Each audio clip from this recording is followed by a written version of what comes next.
You feel this nervousness on the phone there? Sir, I've been trying to make an urgent phone call up there. Well, I don't think it's something I want to do on an overseas phone. You gotta make some phone calls. Hang up the phone. Prank caller. Prank caller. Ladies and gentlemen, welcome once again to Packernet After Dark. This is the call-in show, the Packernet Podcast Network.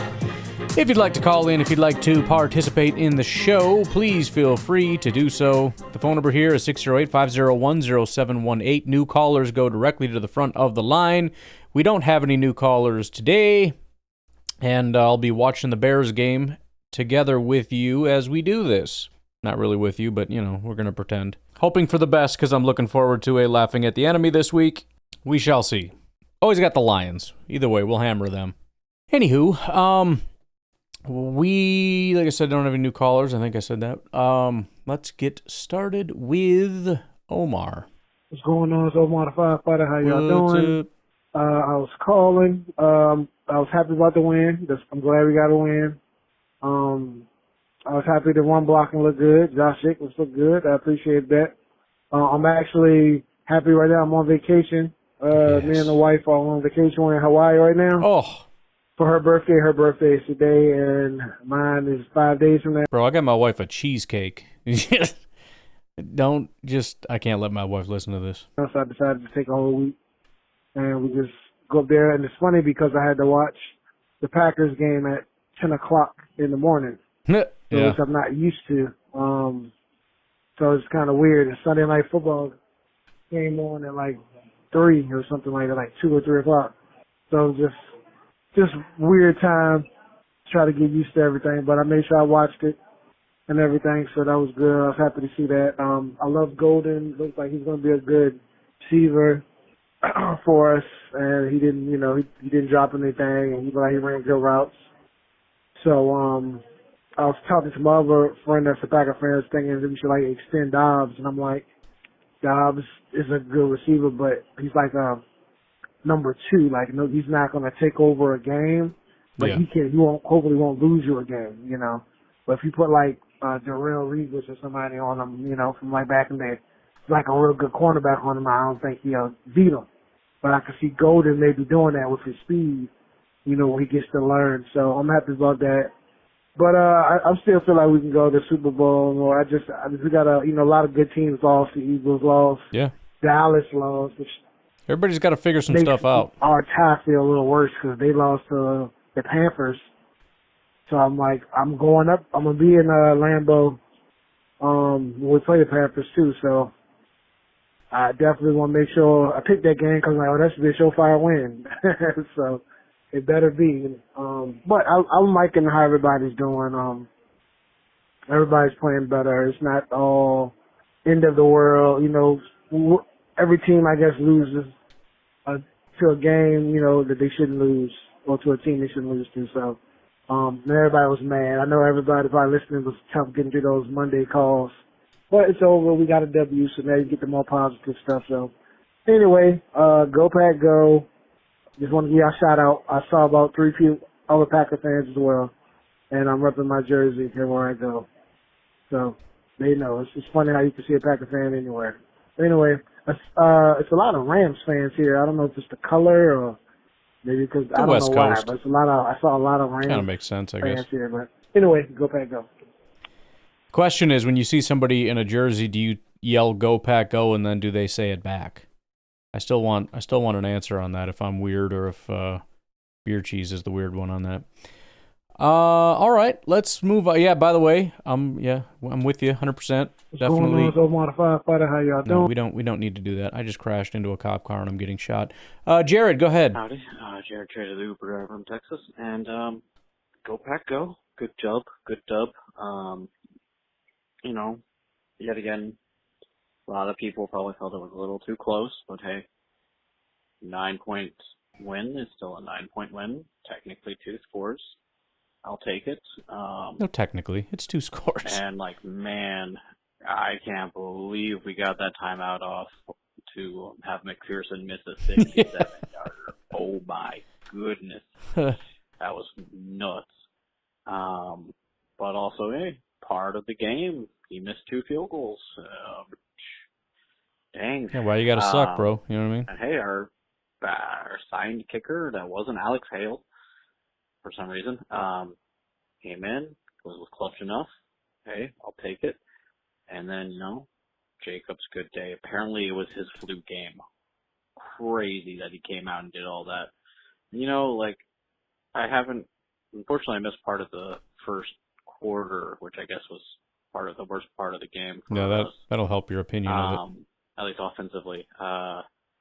And I missed the interception, but it looked like it was tipped and stuff, so I don't know how all that looked, if it was a terrible decision or if it was just a really good play. But let me know what you think about that, I guess. But also I hope, hey, for those who say a tie is worse than a loss, just saying, if we had lost against the Cowboys, we would not be number 1 in the NFC North, and we would be number 2 in the NFC.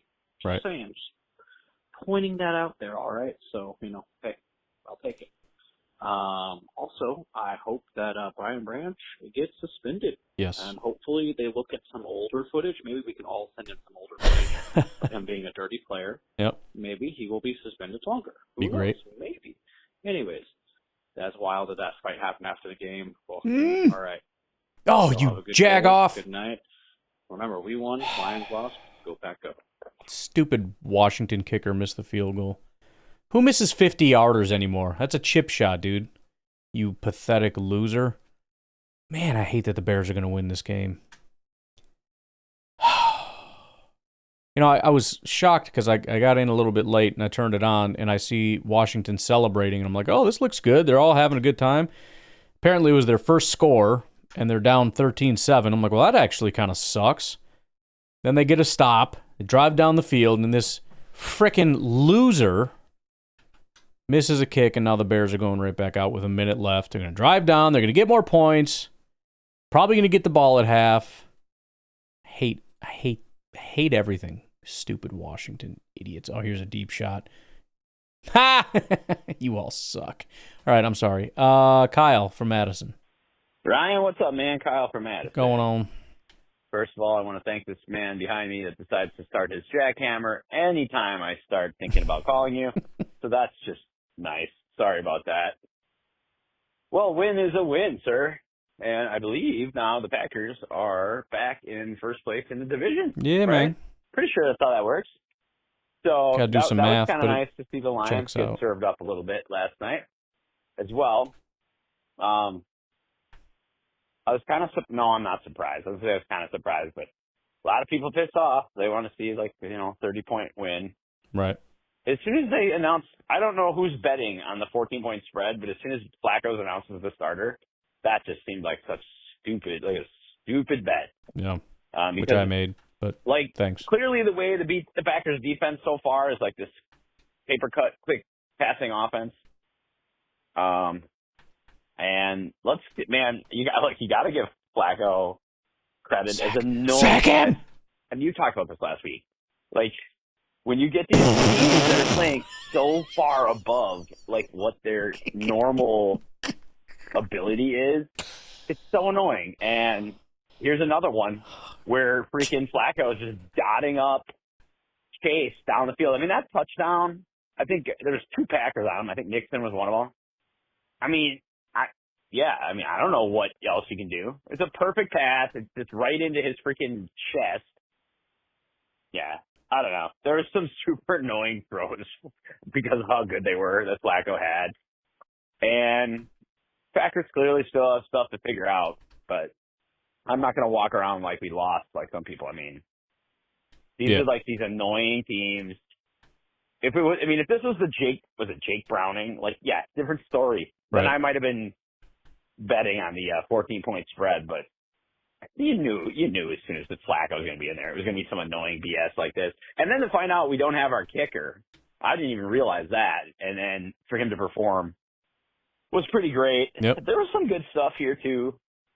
Some stuff, they got to clean up, but it's a post-bye win, which I don't know what the stats say on that. I guess in my gut, it feels like that's kind of been a bugaboo. It's been rough. Coming out sluggish out of a bye, but We get a really important win. I don't know about the injuries. Seemed like we did okay in that front. And then, hold on one second. This dude's going to start this machine in front of me. I'll call you back. Part 2 for Kyle. Yeah, anyway, look, I don't mind the Packers kind of just quietly getting some wins here. I don't think the team is maybe quite mature enough to handle, them being crowned in the national media, right? Especially in today's media landscape. Like, you can't shut out that noise. I just don't know that we're quite mentally ready to handle that load of everybody crowning us, after a couple of weeks. So if the Packers can just hang in there, just get some quiet wins here. Just start getting that win total up without having the weight of expectation outside of Packerland on them. I mean, I don't mind that as a spot for them. They're going to have to get some cleaned up. And for the love of God, what in the F do we need to do to get holding calls? My effing sweet Lord. Dude, they've got freaking Parsons in a suplex. Yep. And he's looking at the ref with both hands out going, what? What do you want me to do? And the ref's just kind of, I could have broke my TV, man. That's just crazy. I mean, it's just crazy. There's no excuse for that. Of all the things, man, that is making me crazy. Because if they weren't holding him, dude is destroying the other teams. It's just really pissing me off now. I mean, just to the point where it's a freaking joke. But other than that, I mean, Love's trying to make a play early on there. That's just a stupid throw. But I guess that takes 3 points off the board. If it's incomplete, they're kicking there. I didn't love that. But I thought he played pretty good otherwise. Made some things happen with his legs. Jacobs kind of was like, screw this offensive line. I'll bounce it outside. I liked that they were getting Jacobs the ball. Okay, we can't run, so I guess we'll try some swing passes to him. We'll do some things. The line play has got to be better in the runs. It's got to get better. Right. It started to, but my goodness, just the offensive line needs to get better. Beginning of the game was embarrassing. It was better, but it needs to get a lot better if this team wants to go where we think it can go. And I still think the Packers could be a championship team. I don't care about so much style points right now. Like a lot of people do right now. I'm not as concerned right now. I just wanted to see them clean up a couple things. I thought they did. I think they maybe should have had a little more convincing win. But again, I do think the Bengals played pretty damn good. Right. Actually. So, hey man, we're 4-1-1 and at top of the NFC North. So, well, hey, let's go. Here comes the Cardinals. So we'll do it again next week. Peace. Yeah, I mean, a big part of the reason the Bengals have been so bad the last 3 weeks is because of how bad the quarterback play has been for 3 weeks, and Flacco had a very good grade in this game. So you can't expect to have the results of a team whose quarterback is bad when the quarterback plays good. You know what I'm saying? That's not really how that works. So it just is what it is. Flacco showed up. He played well, and he utilized some incredibly good receivers, which they have, which was on full display. I even said coming into this, those guys, man, they really haven't been at their best lately, probably because of the quarterback that they had. Well, guess what? They looked really good with Joe Flacco. So, maybe that's just a thing where we got screwed, or who knows? Maybe the Browns or the Bengals end up kind of making a little bit of a run. The defense is kind of rough, especially if Hendrickson ends up being out for some time. We'll see about that. Not that it super matters, but it's of some general interest. I wouldn't be surprised if the Bengals become quite a bit better if Joe Flacco is able to stabilize, and then certainly when Joe Burrow gets back. When they were here, they were 2-0. But yeah, we put everybody in these boxes and just assume it has to be that way. The Packers have to be this team because the Bengals are this team. But what if they're not? Oh, but they are. I checked the DVOA. I checked this. I know that they're the worst team in football. They have the worst offensive line. You know, sometimes the worst offensive line doesn't exactly play like the worst offensive line. That's just a reality. Sometimes, you know, they're the worst offensive line because 3 out of the 4 weeks they were the worst, and then a couple of the other weeks they weren't actually that bad, and this is one of those not actually that bad weeks. I'm not saying that was the case, but, you know, again, sometimes bad players have good games. Sometimes good players have bad games. You don't know what you're going to get. You can't just assume anything. So, you know, it is what it is. Judge it based on what you're actually seeing and what they're actually doing, and less on, you know, this mystical thing that you just assume is happening. Again, you're watching a Bengals team play well, and you're convincing yourself that they're not playing well because the stats told me that they're bad, so they can't be playing well, so it must just be us being terrible. Okay, well, I mean, your freaking eyes are telling you that they're playing well. Let's take a break. We'll come back. We got another call from Kyle.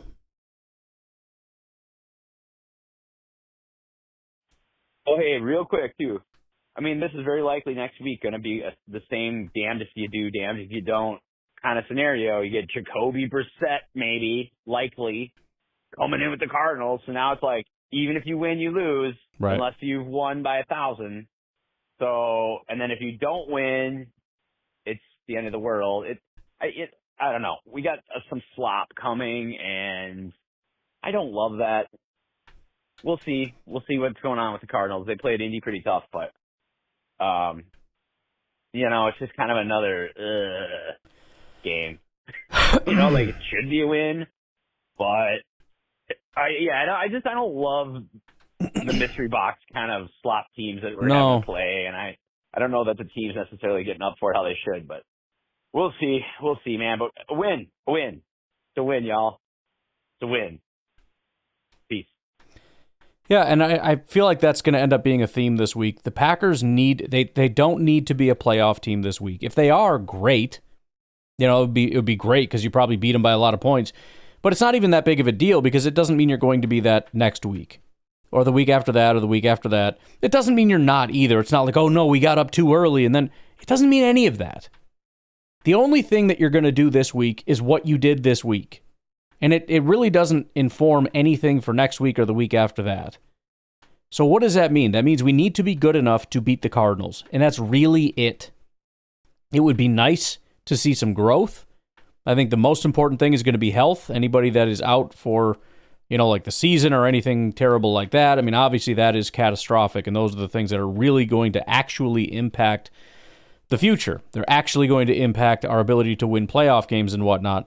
But, you know, if we beat the Cardinals by 1 instead of 10, what does that mean in terms of our ability to win a Super Bowl? Basically nothing. It really doesn't. It doesn't mean anything. So, you know, we got to just get in that mode. Again, if the spread is going to be kind of, here is the expectation. If you fall short of that, that's not good. It means you're falling short of where you should be as a Packers team. But okay, fine. You fell short this week in terms of like your ability to, in terms of like, did you grow? Did you get better? Did you get worse? Oh no, we got worse or what? Freaking whatever, dude. Because again, it doesn't mean anything for next week. You know, I'm watching this Bears game, and I don't know who Washington or Chicago are. I've seen them the prior weeks. I made fun of the Bears a lot because they sucked and because Caleb sucks and their coach wasn't helping.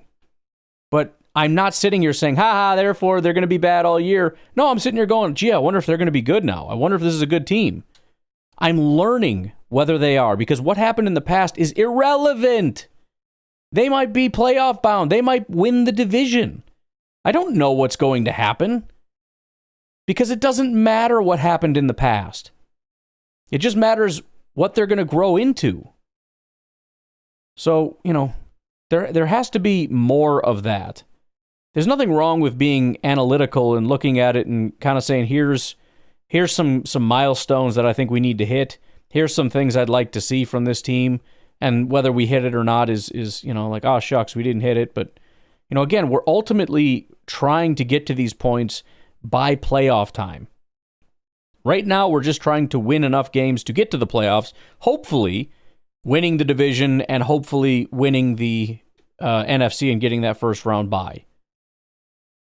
But that's, again, whether we beat the Cardinals by 50 or 1, it's pretty irrelevant come time to actually,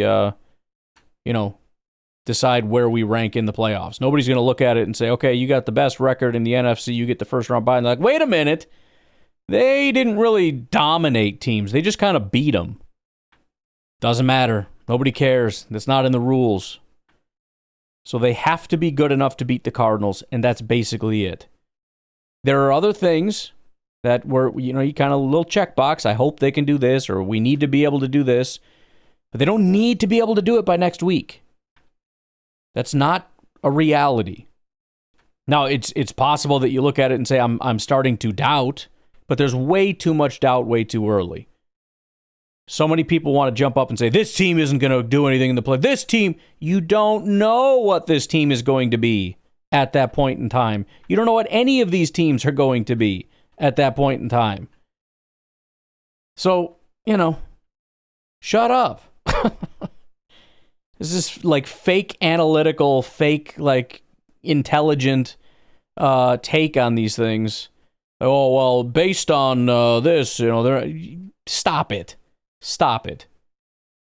First of all, I mean, even if this was a playoff game this next week, you still wouldn't know because you don't know what team would show up in the playoffs.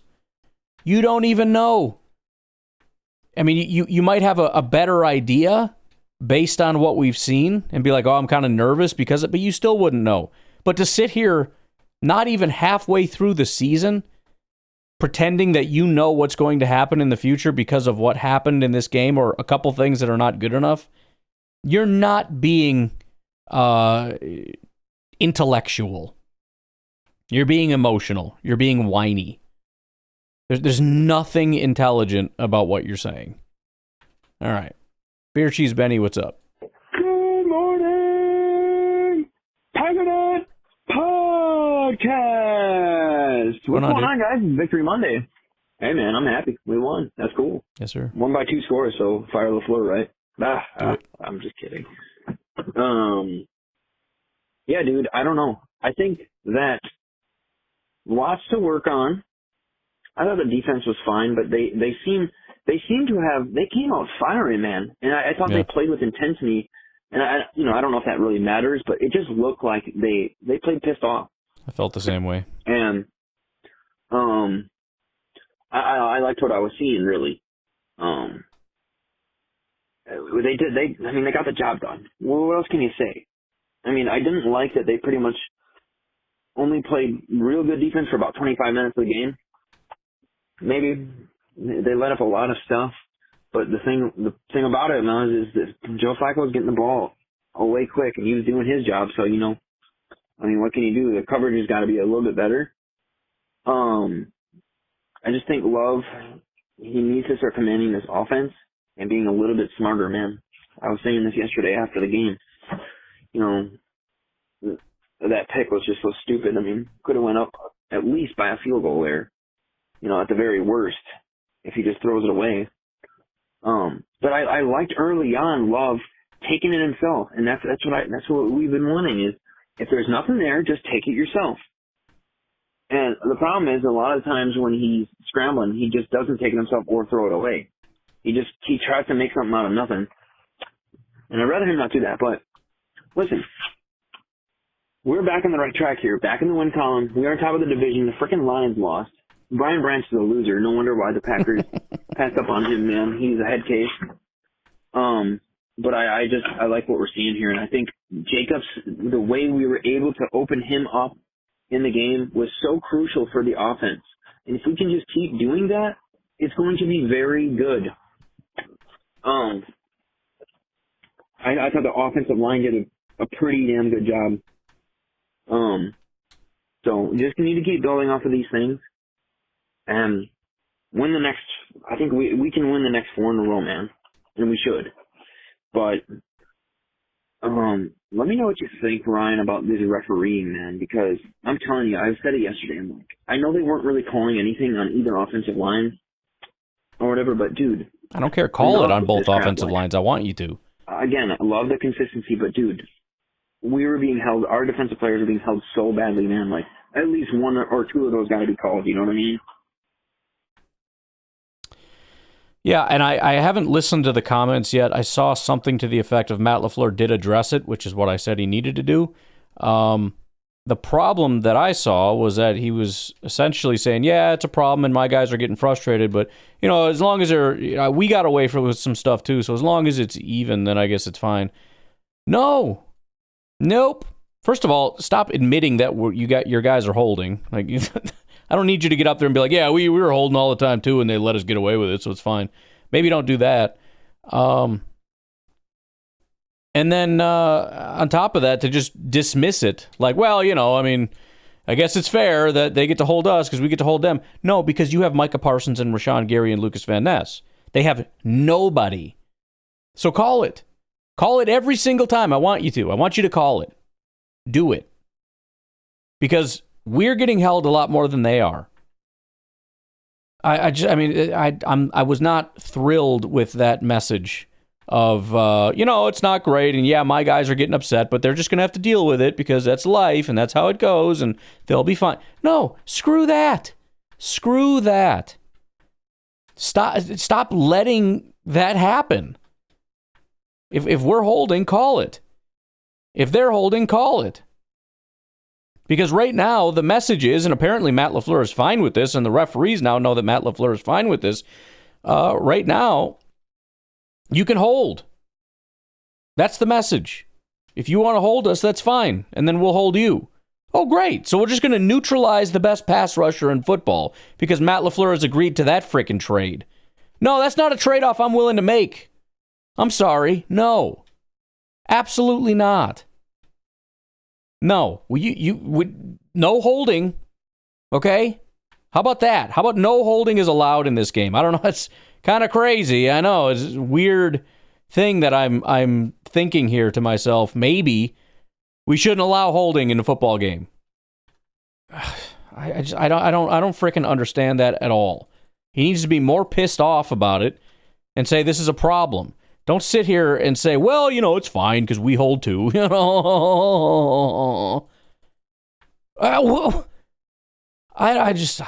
don't know.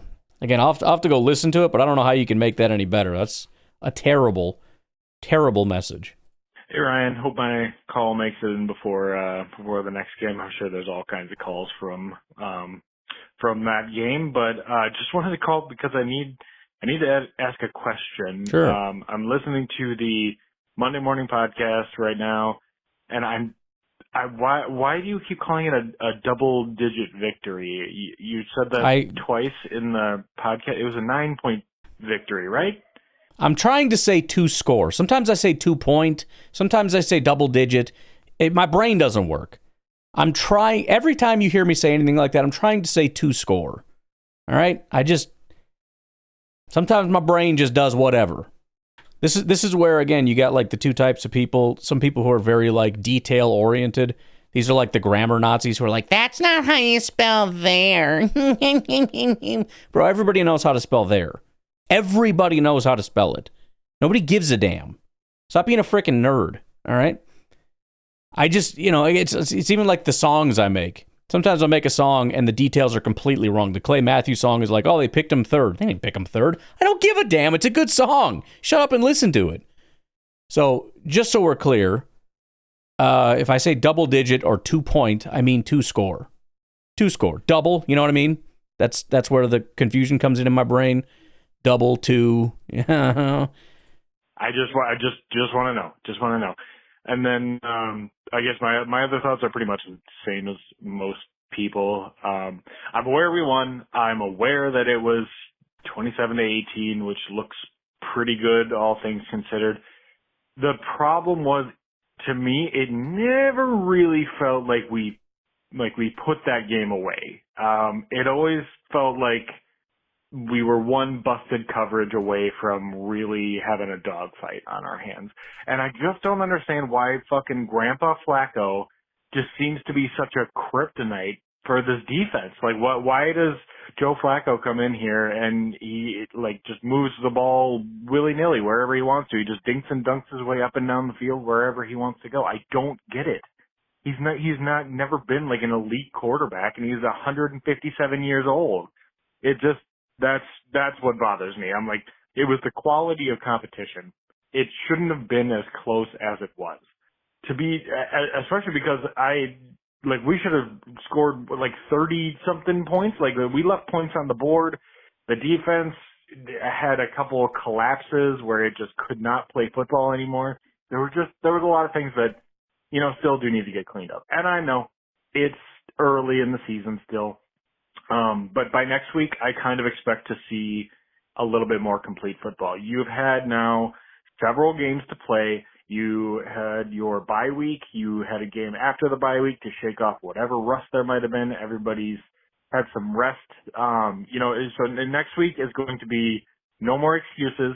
No more of this blah, blah, blah, well, this and that and this and that. No, I need to see 4 quarters of complete football starting next week. Go Packers.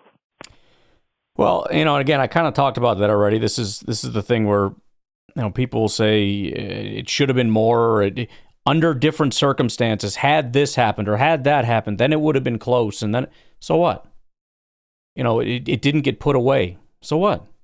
Why does it have to get put away? Why do we have to feel so comfortable? We should have been up by 21, and by halftime, I should have been kicking up my feet just celebrating. Well, you didn't. That's how football goes sometimes. So what? I'm agreeing it would have been nice. And, again, Flacco was the problem. That's why that didn't happen, because Flacco had a very easy job of just, in 2.3 seconds, he found somebody open and threw it. Why that's a thing, I don't know. That's been a question I've had for 3 weeks, and I don't know. And to your other point of, I have to see this next week, what if you don't? What does that mean if you don't? Doesn't mean anything. That's the point.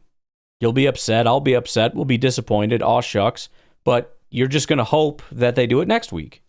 That's all there is to it. And you can declare, well, then I believe that nothing's going to change, but you don't know that. Nobody knows that. It's just kind of an arbitrary line that doesn't mean anything in the sand of, I need to see something next week. Well, you'd like to see something. I would have liked to see something 2 weeks ago, but we didn't. Or 3 weeks ago. 2 weeks ago was a bye week, I guess, kind of. You know what I'm saying, though? Like, okay, let's just role play here for a second. They don't show you anything. They win, but barely, and it's close, and they don't put them away, and it's disappointing because you don't think that the Cardinals have a very good football team, and they got a bunch of injuries, and it's not 4 complete quarters for both offense and defense and for special teams, and there's still some mistakes, and the blocking isn't perfect, and the defense isn't perfect, and the score looks good, but it wasn't as satisfying as you'd hoped it would be. So then what happens? Nothing. Nothing happens. We win, we get another win in the win column, and we move on to next week saying, here are the things that still need to get better. Hopefully they get better in some of those things. And that's it. Nothing magical and mystical happens. And I'm sitting here watching this Bears-Commanders game, as you're describing some of the problems we have, and I'm thinking, dude, these teams suck. Like, Caleb taking the most ridiculous sack in the world. They got a easy 3rd down conversion, Washington does. Guy freaking drops it. I mean, this is one of those games where both teams are just trying to give this game away. And by the way, that is not what the Packers have been doing. It hasn't been perfect, but we've seen numerous times, going back through the Aaron Rodgers years, when the team was really, really good, and they have those games where it's like they're just trying to lose. They just keep, there's a fumble and a drop pass and all these things where it's like they're trying to give this game away. In both teams are, one team is, or whatever, and again, we're not seeing that, which is what I'm seeing here, but that's football. So hopefully we see some growth. I doubt we're going to see 4 full quarters of offense, defense, and special teams, because it's not just like a baseline expectation. That is a very rare thing to see for a lot of teams. But hopefully some progress would be great, but there's no guarantees, and if they don't, oh well, we move on. Hey, Ryan, This is Bill. It's Monday morning. I'm in South Carolina. What's up? And I just wanted to say everybody needs to go and listen to your Why Can't Packers Fans Be Happy with a Victory podcast that came out early this morning or last night. It is excellent. Thank you. Everybody really needs to listen to that. I lived through the 68 to 92 period. So every win that we get, no matter how it happens, I'm thrilled. I mean, everything could be better and all that, and I'm critical as anybody can be sometimes. But bottom line, you get that win, and you got to be happy with that. So Packer fans, and you even said, I think, that through your whole life that Packers are always competitive, very competitive, and very good. Yeah. Well, it wasn't that way for me. I started around 65, and we had like 25 years of real bad. But Packer fans didn't sell their season tickets. They always filled Lambeau. Packer fans stayed loyal, and that's what makes Packer fans special and different. So I think there's a minority that make the most noise and on social media and calling shows and all that. Yeah. But I think the majority is just loyal, good Packer fans. So but listen to that podcast. That was excellent. All right, go Pack, go. Well, I appreciate that. And I mean, again, we always approach things from a very spoiled perspective, from a very privileged perspective. When you're in a position where winning isn't good enough, you need to be blowing out teams, you need to be winning comfortably. I mean, at the very least, there should be an effort to acknowledge that the team is so good already, good enough, that we're not in a position where we're saying, boy, if we could just win this game. What if we won this game? I can't, that would be incredible if we were able to win this game. We don't do that. That's what other teams do. That's what Jets fans do and Bengals fans do and Cleveland fans do when they got their one win against the Packers. I mean, that was miraculous. I can't believe it. That's not us, and it's never us. So in reality, we probably should be looking at it from a standpoint of, there's a dropped interception from Mike Sanderstill. Opportunity to change the game and go and win it. They just don't want to do it. Washington refuses to win this freaking game. We're just not acknowledging. It's very similar to what I've been talking about with a lot of other stuff of, we refuse to acknowledge the good and only see the bad. The fact that we even hold the standards that we have, the fact that we even were given a 14.5 point spread is a demonstration that our starting point is you're one of the best teams in football. The fact that they fell short of that is disappointing. But by refusing to acknowledge that and treating it as though actually we're starting at like a baseline of just like mediocre or possibly bad, and then when we fall short, it's like, oh, I guess we're terrible. Bro, what are you talking about? How about we start from the position of gratitude that we have a really good team? And if you don't think we have a really good team, then I don't see what your complaint is about beating Cincinnati by 9. How could you possibly complain about something like that if you think we're a bad team? That's a great win if you're not a good team. But again, people like to be negative, so they want to have it both ways. I don't think we're a great team, but I'm going to use the standard of a great team so that I can say we fell short, so that I can prove that we're actually not a great team. And it's just such a dishonest position to hold. We've subconsciously shifted our expectations up so that winning is a baseline 0, right? Winning doesn't really mean anything. It's how you win. There is no losing. That's not allowed. If you lose against a bad team, that's not acceptable. Or excuse me, if you lose against a really good team, it's not acceptable. You're still expected to win, even if that team is better than you. And then if the team is not better than you, if you're supposed to be better than them, then you should win and comfortably. So I would say you have two options there. I don't think we're one of the top teams in football, but that Cincinnati game was solid. Or I think we are one of the best teams in football, and that Cincinnati game was disappointing. Those are the only two real honest positions that you can hold. And none of them sound nearly as negative when you say it that way. And honestly, please return this for a big return. I need you to do something good. Now, watch him mess it up now. Oh, flag, of course. Flag. Yep. Classic. We know all about that. Decent return. No, nope, flag. Oh, boy, these freaking teams, man. Anywho, let's take a break. We got Nate on the other side.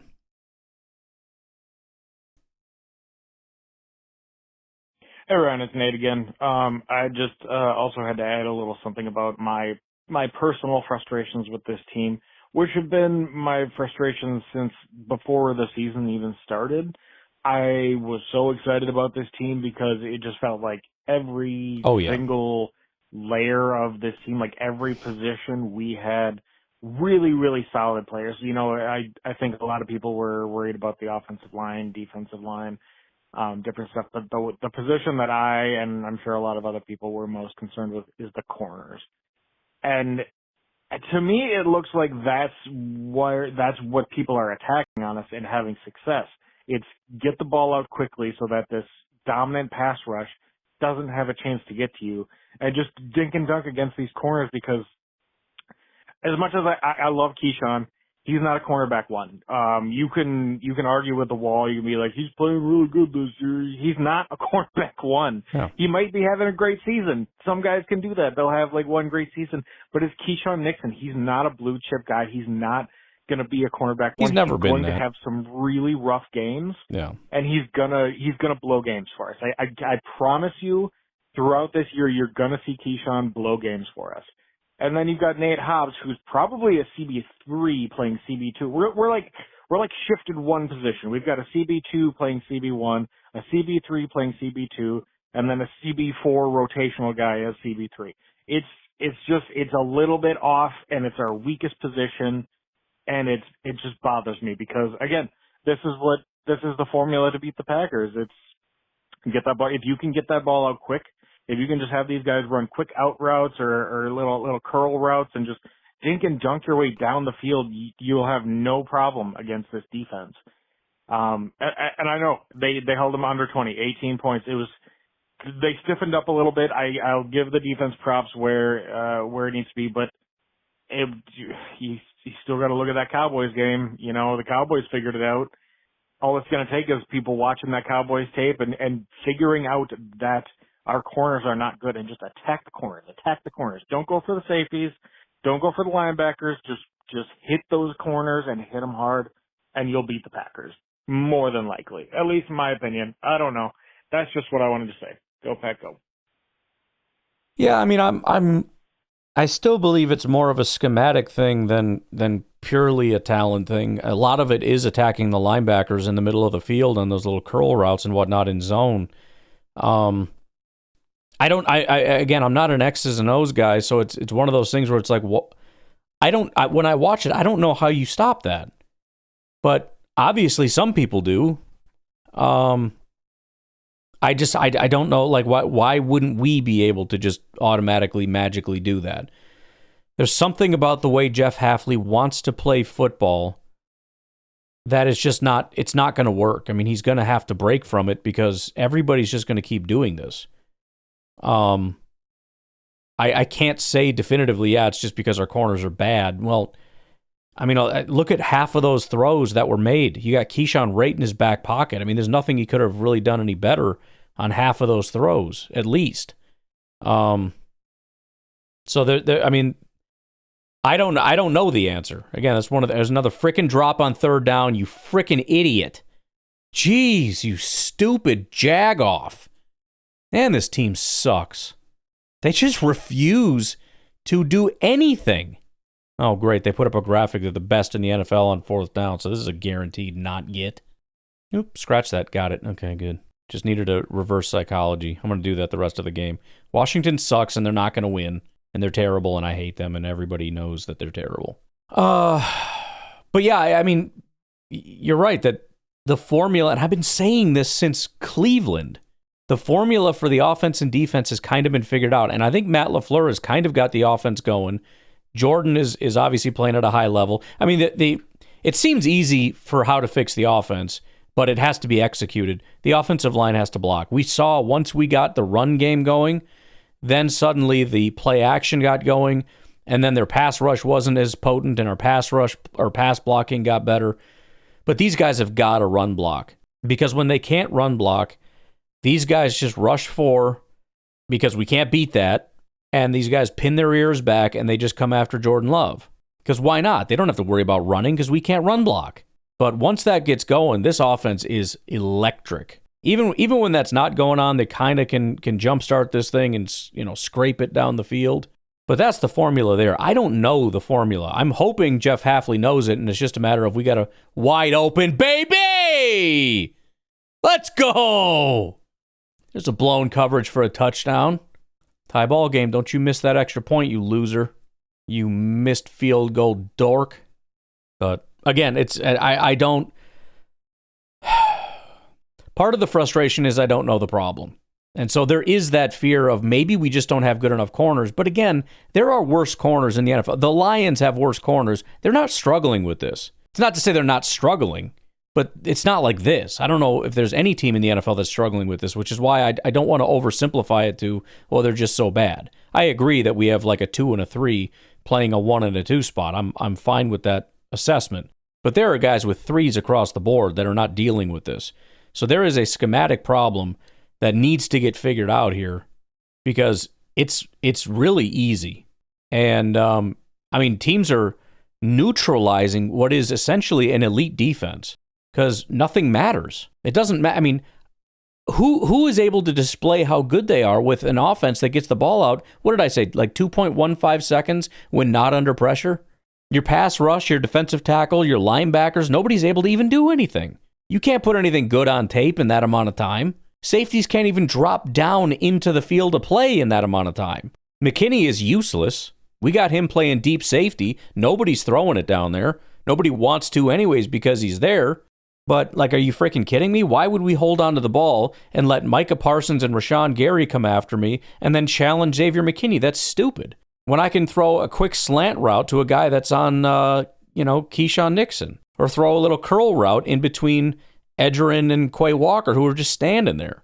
Somehow these offenses have figured out how to read what we're doing very easily. They know exactly what we're doing, and they know exactly what to do. Oh, you're in man coverage, boom, slant route. Oh, you're in zone coverage, little curl route. Boom, boom, boom, boom, boom, boom, boom, all the way down the field. And if something goes wrong, we'll just hold Micah Parsons so he can't get through. And then we'll find somebody down the field. And Matt LaFleur will say, that's fine because we can hold too. Because apparently that's the frickin' message that we want to send out. So, I don't know. I don't know.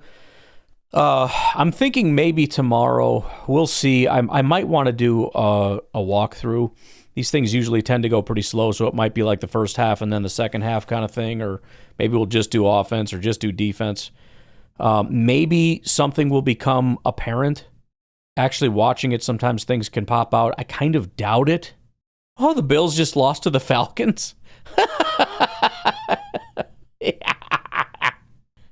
Again, who are the good teams in the NFL? Lions just lost. The Eagles dropped 2 in a row. Buffalo just dropped 2 in a row. By the way, I think both games they lost to 2-win teams. So they're 0-2 the last 2 weeks against 2-win. Did he fumble that ball? I'm sure it's going to the Bears, but man, would that be beautiful. Yeah, Bears got it. It's always funny to me when a Washington player gets up and they're like, oh yeah, Bears ball. Maybe, but how could you possibly know that when the Washington guy comes out of the pile with it? Nah, I don't think so. I'd also just like to say that this game, when I turned it on, it was 13-0. It's now 17-16. So if the Bears lose, I will take full credit for that. And big run. I just need to shut up. Everything I say, the opposite happens. Drew in Green Bay, what's going on? Hey Ryan, it's Drew from Green Bay, and I wanted to wait a day before I called in. And, what I found really interesting is that during the game, I felt like we did good. We won the game, obviously, and everything. But there's never a time where I really thought we were just, totally destroying the Bengals. Mm-hmm. But then, when I waited a day and slept on it, I actually feel a lot better about that game than I did while watching it. And part of the reason is... Well, that does happen a lot because the anxiety is so high. That's where we can play those mental games in our head where it's like, if we drive down the field or if they stop us here and then we have to punt, and then they get the ball, and then they get drive down the field, and then they score, and then like we're so close to being, you know what I mean? If you know you won the game though, and then you go back and watch, it's like kind of we're in control the whole time. It wasn't that big of a deal. Kind of like when I went through a bunch of points of what I thought about the game and wrote them down, it's like a lot of the things that we've been complaining about, they actually improved and must have worked on. And, you know, people always say Matt LaFleur doesn't win coming off the bye. Guess what? He won coming off the bye. Idiot quarterback. You know, we didn't want to just get a squeaky win. We wanted to have a little bit of space there and feel comfortable. And I felt like we did. Like, we're up by, was it 14 with 4 minutes to go or something? And then we started playing soft, playing the clock, and they got a touchdown, and then we went and got a field goal, if I remember right. And then the only time in there that I felt like a little uneasy was when they got the 2-point conversion. Because now I'm like, oh, we're not playing. There's a big momentum to get in thing. Overtime now. Yeah. If they do get a stop and then score, then all of a sudden they win. But overall, like, I felt good about the defense. And one thing about Love that I really liked is he's been throwing all the touch passes, and that's great, but I've been wanting to see more, like, lines. Like, you know, when a guy is open, get it to him quick so he can do something with the ball after he catches it. And I felt like there were a lot of rocket balls this game. Sure. And especially over the middle. And he was just, they were right where they should be. And, you know, that really matters with Golden, too. He catches the ball and then he can turn upfield and make some plays. And we wanted to see a lot out of Sack, Golden baby! And have him be more of the offense. He actually had over 100 all-purpose yards. Yeah. So when you include those that's right. end arounds that nobody likes, right. They were all working. We hate it when it doesn't work. He got like 16 yards off that, I think, and then like 86 receiving yards. So over 100 all-purpose yards for him. Cooper, and you know, I had called in last week and I was talking about like how the linebackers weren't playing as well, and I wondered if the defensive tackles had a lot to do with that, with the injury or all of that. I felt like Brinson came in and did add quite a bit to the defensive line. I guess I. Oops. 3-minute Drew part 2. Hey, Drew from Green Bay part 2. 3-minute monster must have got me. All that good. Went quick. But yeah, I felt like Brinson came in and did pretty well and added something, and that did improve the play of the linebackers. And you know, I know Nixon was getting targeted quite a bit, but I was always thinking, I'm glad they're going after Nixon because that guy's got good hands. He tends to make plays. Sometimes he gets interceptions. Like, I felt like at some point he was going to make a play and get a stop. And over the course of the game, I think we did see him make a couple plays. And yeah, I mean, people talk about Chase, but Chase isn't their only good wide receiver. Right. You go to their wide receiver 2 and 3, and normally they play really well. Ishavash, or however you say his name, he had a horrible game though. Yeah. Normally he can do some damage, but he was dropping balls all game. And then the other thing is we wanted to see better special teams, and we definitely got that. Like, our special teams beat their special teams for sure. I felt like we're getting a lot of good returns. We're having a field advantage, and it played to our favor over the long term. And, you know, so all these people, if there are a lot of people complaining on social media, I don't know, I didn't even look, but then, I mean, just think through it. You're not going to, like you said, you're not going to destroy every team by like 3 scores, I guess. And part of with the winning by 9, it's such a weird number. We're not used to winning by that. And it doesn't look good because you have, it's just like a single digit win. So I wonder if that plays in the psychology of like, oh, we barely beat them. No, maybe we handled them. So, anyways, what do you think about all of that? Have a good day and go Pack Go. Yeah, it's possible. I mean, who knows if we won by 2, at least Nate wouldn't be calling in making fun of me for saying double digit. We know that much. Maybe that plays a part in it. I don't know. I do think you're probably right, though. I think if you're feeling bad, there's a very good chance if you go back and watch it, you're going to feel better about the game. Because there's so much anxiety and stress when you're watching it live that it never feels the same way. And a lot of the complaints, what the heck just happened there? A lot of the complaints end up not being as bad as it seemed. Bro, what did I just watch? Blocked field goal. That's what it was. Yes, that's awesome. The amount of times I could sit and watch a football game and say, I guess we're not the only ones, it would just be never ending. It would be about as many times as I say this is a big third down in a football game. Just like 70% of third downs when I'm watching a game. This is a big third down right here, boys. But even just some of the negative, I mean, I think we kind of build some stuff up in our head because of the frustration level, which is fed by the anxiety. Big play, let's go. And that's where I was arguing like with Mr. Negative, where he was, calling in, talking about how bad the field position is and why is our special teams always so bad? We're playing so far back. And I'm like, you talking about this week? Because I don't know what you're even talking about. I thought we did a really good job this week, kind of like you were saying. I actually thought it looked very good. So, we exaggerate in our minds how bad it is, and sometimes we just completely make things up. Even with Nate kind of getting on Keyshawn there, I mean, I don't know that he had a terrible game, to be honest, when you factor in that it's the quality level of the players, how tight he was in coverage on some of those throws, the fact that he did have a really nice pass breakup, a critical pass breakup in the game. He's had several this year. I'm not arguing that he's a number one corner. I've never said that, and I don't believe that. But I'm just assuming that Nate is very frustrated with the level of play, and I tend to think if that's one of those, if you go back and look, I don't think you'd be as frustrated. All right, folks, I'm going to get out of here. Appreciate all of your calls. Keep them coming, and I will talk to you tomorrow. Have a good one. Bye-bye.